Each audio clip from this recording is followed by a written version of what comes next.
Istimewa, namun temperamental dan penuh dengan kontroversi.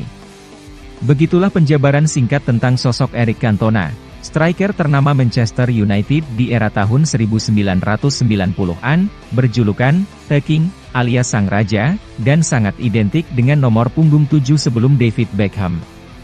Lebih dari sering Cantona terlibat masalah di Manchester United, tapi yang paling terkenal dari kesemua itu adalah tendangan kungfu ke arah pendukung Crystal Palace di tengah pertandingan pekan ke-26 Liga Inggris 1994-1995. Insiden tersebut terjadi setelah Cantona menerima kartu merah karena berlaku kasar kepada bek Crystal Palace, Richard Shaw, pada menit ke-48. Cantona terpaksa meninggalkan lapangan lebih cepat. Saat perjalanan menuju ruang ganti, Eric Cantona tiba-tiba berhenti karena tersulut emosi ketika mendengar celotehan salah seorang supporter dari Crystal Palace yang bernama Matthew Simmons. Lalu dia langsung bereaksi dengan melancarkan tendangan kungfu menuju kerumunan penonton. Pertandingan sempat terhenti beberapa menit karena aksi brutal Cantona.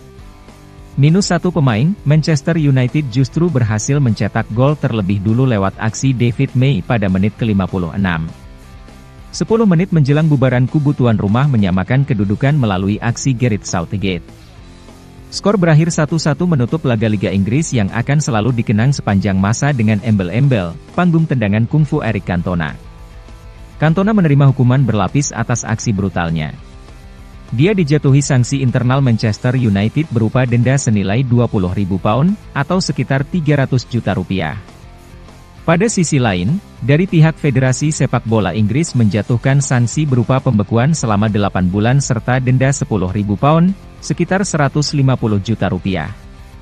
Suka atau tidak, insiden itu merupakan bagian dalam kehidupan. Saya akui telah berbuat salah. Jangan sampai kalian meniru perbuatan saya dulu, imbuh Eric Cantona.